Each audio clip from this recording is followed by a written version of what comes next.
This is going to be your assisted dip machine. These handles are adjustable. We generally want them inside. We're hitting your triceps, so we want to think about a lot of flexion at the elbow joint. You're going to want to put your knee pretty far back on these pads, because if you were to do it without a weight, your body would be angled like that. We want to lean forward and stick your chest out as you go down.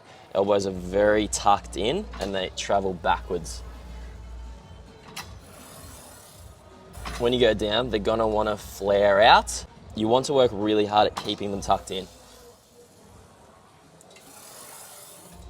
Depth is very much a feel thing. We want to maximally flex the elbow joint, but you'll feel if you go too far, you feel really gross in the shoulder. That means you've gone too far. It even looks awkward. We're not stretching the tricep anymore. How much can you bend your elbows? About there.